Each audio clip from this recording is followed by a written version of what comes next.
Stéphie et bienvenue à l'émission Recette d'une traite. Aujourd'hui, on fait des muffins aux pépites de chocolat. Des muffins aux pépites de chocolat. Oui. On va vous montrer la recette de base pour faire les petits gâteaux, puis après ça, vous pourrez mettre ce que vous voulez. Si vous n'avez pas les pépites, on peut mettre des bleuets, on peut mettre des noisettes, on peut les laisser comme ça. Mais les possibilités sont infinies. C'est bon avec des pépites. Ok, super facile. On va commencer avec le sucre. Une tasse de sucre granulé blanc qu'on mêle avec une grosse cuillère à soupe de margarine. Ou de beurre, hein, ça dépend de beurre. Ça dépend de que vous aimez. Voilà. Qu'on amalgame ensemble. On essaie de brasser ça pour que la texture devienne un peu onctueuse. Petite note en passant, préchauffer le four à 350. OK? Mais voilà. Stéphanie n'utilise pas de batteur électrique parce qu'elle aime mieux battre à bras et violente. Alors voilà. Une fois que ça c'est fait, que les deux sont bien combinés ensemble, on rajoute... Regardez ça, ça a l'air de la neige. Oui, c'est beau, hein? Les cocos! On rajoute 2 œufs. À température de la pièce, préférablement, comme ça, ils vont s'incorporer mieux. Donc on les sort un peu d'avance si on peut. C'est dur, c'est plus en ouais, c'est... Voilà. Quand le plastique veut pas, le comptoir, ça fait l'affaire. C'est pour ça qu'il est allumé autant que ça, d'ailleurs. Et voilà. Voilà. On continue. Donc, les œufs, la margarine ou le beurre avec le sucre. Bon, voilà. Faites attention qu'il n'y ait pas de petits grumeaux. On n'aime pas les grumeaux. Voilà. Une fois que ça c'est fait, de l'extrait de vanille, peu de préférence. Il y en a d'artificiel, faites attention. C'est mieux du vrai, c'est mieux du vrai. Oui. Si vous n'avez pas d'extrait de vanille, on peut toujours remplacer ça par un peu de miel. Ça dépend de ce que vous préférez, ce que vous avez. Très important, une cuillère à thé. Voilà. C'est assez fort comme saveur, donc vous n'en avez vraiment pas besoin de beaucoup. Alors, on incorpore. Et voilà. Là, ça, on va le laisser reposer quelques instants. On passe aux ingrédients secs. Faut pas tout amalgamer d'un coup, n'importe comment. Là, j'ai fait la gaffe de ne pas prendre un gros plat en ce moment. Alors, gros plat, s'il vous plaît. Pas gros plan, gros plat. Voilà, gros plat. Alors, 2 tasses de farine. Nous, ici, on a une sorte de farine. La farine brune.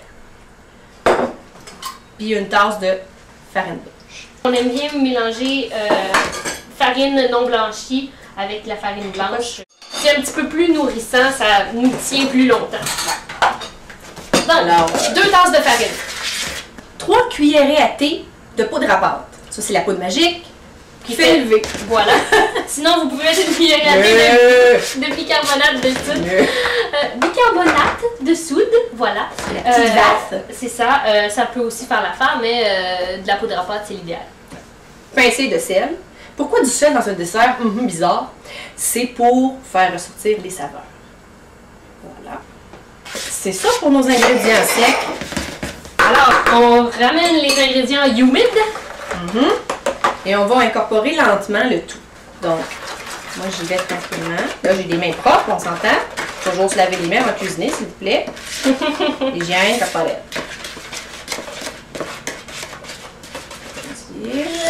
Et là, on y va très doucement. Surtout si on utilise un batteur électrique. Parce qu'on va se retrouver avec la tête enfarinée au complet. Oui, quand on aura du budget, on aura un batteur électrique. C'est un robot culinaire, si jamais vous en avez reçu un pour Noël ou quelque chose. Voilà. Oh, je pense qu'on est prêt pour plus.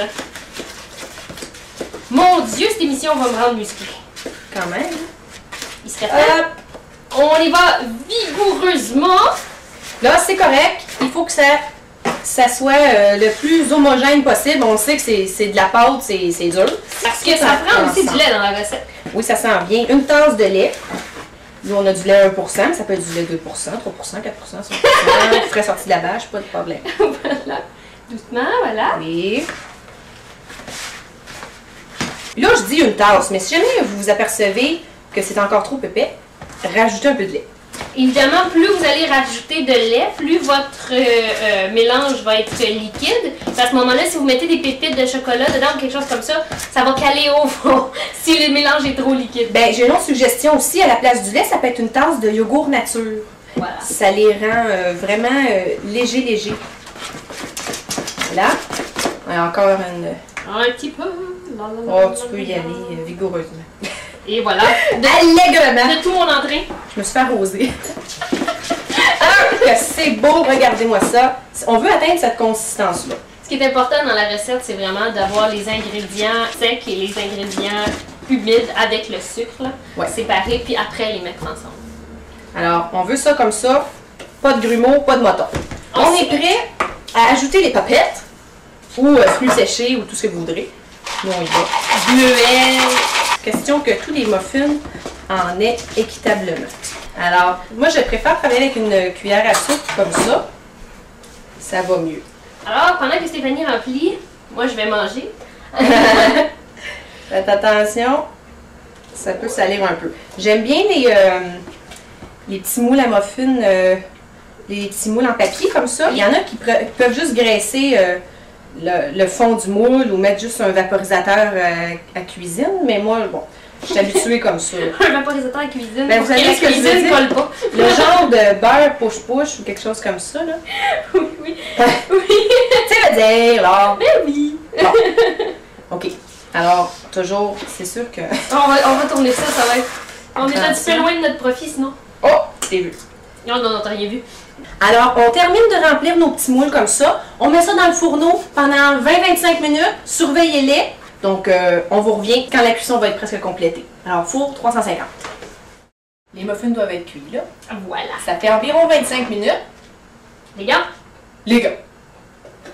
chouk. Chouk. Oh là là. Allô? Oh! Regardez-moi la dorure là-dessus. Excellent. C'est un chef d'œuvre. Là, ils ont l'air beaux et dorés en apparence, mais peut-être qu'ils sont pas prêts à l'intérieur. On va prendre un petit cure-dent, comme ça, et on va planter dans le muffin. Si le cure-dent ressort propre, c'est cuit. S'il y a encore du chemu, c'est pas cuit. Propre, propre, propre. Hein? On essaie un autre juste pour voir. Ça, c'est de la pépite qui est tachée un peu, là. Hein? Excellent. Des muffins comme ceux-là, c'est merveilleux parce que, bon, évidemment, on peut avoir ça pour dessert, on peut avoir ça pour déjeuner, on peut les couper, mettre du beurre de pinot, remettre ça, puis ça donne quelque chose de super cochon. Un petit peu de Nutella aussi. Oui. Là, ils sont très chauds. Je sais pas s'ils vont se déballer comme il faut. Là. Ils sont très chauds. En temps normal, là, je suis en train de faire de prendre un risque. Oui. Parce qu'en temps normal, il faudrait attendre qu'ils refroidissent avant d'enlever la jutette. Ils sont pas brûlés en dessous. Regardez. C'est brûlant, par exemple. Pas brûlé, mais c'est brûlant. Quelque chose qui peut être intéressant à faire. Si votre mère vient souper, hein, ou si vous invitez une fille puis que vous voulez avoir l'air pro, Une fille. on va Une donner... fille ou un gars, là? Ouais, bon, Hein? si vous invitez quelqu'un à souper et que vous dites, mon Dieu, je peux pas juste donner des muffins, on a un petit truc. Vous prenez une cuillère de bois, ok, et vous la plantez au centre du muffin. Aïe aïe! Aïe aïe! Voilà, on fait un beau trou. Et, une fois qu'on a notre beau trou, on prend du sirop de chocolat. Bon, l'idéal, là, vraiment, c'est de faire fondre du chocolat.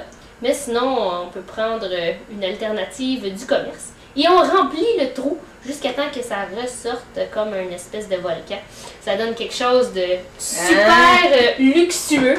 Donc, à ce moment-là, votre petit muffin qui avait l'air tout insignifiant est soudainement devenu super glamour. À ce moment-là, il faut rajouter aussi des fraises ou des framboises. On peut rajouter des petites noisettes. Ça lui donne un look beaucoup plus intéressant avec une boule de crème glacée par-dessus. Là, vous avez l'air d'avoir un dessert du tonnerre. Puis ce qui est intéressant, c'est que quand on l'ouvre après, le chocolat sort. Là, on veut voir dedans. Donc, on peut prendre, comme je disais, du sirop de chocolat ou du chocolat fondu. On peut prendre du yogourt aussi. On peut prendre de la crème glacée. On peut prendre du miel. Vas-y, amuse-toi, amuse-toi.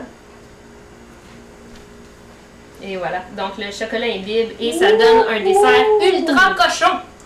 On adore ça. Voilà, c'était nos super muffins aux papettes. Les pépites? Hurrah! Alors, à la semaine prochaine pour d'autres succulentes recettes. Économique, rapide, facile. Oui.